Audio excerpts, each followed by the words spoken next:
Mr. Reagan came into office and restored the CI to full historical function and commissioned it to operate domestically against American citizens and American citizens groups.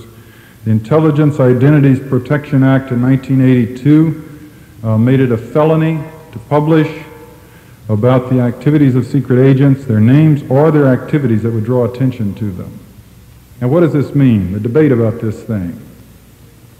If you, for example, found Agent Smith and Jones in your community here experimenting on you, your family, your loved ones with LSD or disease, it would be a felony for you to write articles in your local paper saying, watch out for these two turkeys, Smith and Jones, they're experimenting on us with disease. Now, in that MKUltra thing that went on for 20 years in 200 medical schools and mental hospitals, when it was closed down, when the Congress got into it and there was an outcry and it was closed down, not one person was punished. Not one person went to jail, not one person lost a single paycheck for having experimented on American citizens with disease and drugs.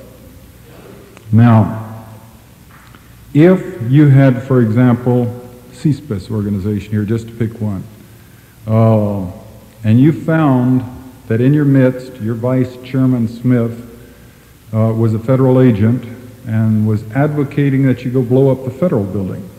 This is a technique that they used in the civil rights movement, the anti-Vietnam War days. You penetrate a group, you get the group to go blow something up, then they become an illegal organization and the society turns against them. And you can go against them openly, more powerfully. Now, you would not be permitted to publish in your own internal CSPIS bulletin an article saying Vice Chairman Smith, who is advocating blowing up the federal building, is a federal agent trying to discredit us.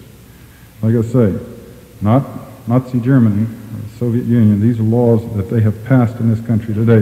Mr. Reagan's efforts, which he has not succeeded yet, but he still pursues the policy of muzzling government employees. Anybody who's ever worked for the government would have to submit anything they wrote the rest of their lives to 6 offices of censorship. And his other one was that everybody who worked for the government would have to submit to a lie detector test. And that one crashed when Mr. Schultz said, not me. The day comes they don't trust me, I'll quit. And I'm sure, people below his rank might feel the same way. And it might be downright ludicrous if somebody was to put Mr. Reagan on. Why you take it to us? The Grenada operation, exclusion of the press from Grenada, putting out over national television what the Army Psy-War office had filmed of what was happening in Grenada. And they did not film the truth. The Seidel Commission after Grenada agreeing that in the next invasion there would be a press pool. The New York Times, everybody would put up reps who would go in with the landing force and would publish through the landing force commanders, telegraph offices, accounts that were censored, but accounts of the landing force of what was happening. The preemptive strikes bill. Secretary Schultz submitted this in 1984. He did not succeed in selling it. They haven't retracted it. They've submitted it in different forms, getting congressmen and senators to submit it since then.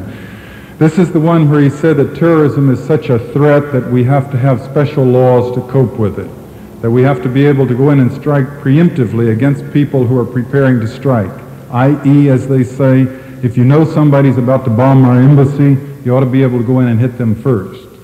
But we don't need a law to do that. We do it anyway. We invaded Grenada and we bombed Libya and we blew up people in the Middle East. But you see, this bill that he submitted would make this legal in the United States as well. And in his defense of it, he said that the Secretary of State should have the authority to put together a list of known terrorists, suspected terrorists, and terrorist sympathizers. And if your name is on the list, you would not be permitted to go to court to sue to have your name taken off the list. Now, and if your name's on the list, they could kick in your door and kill you with impunity.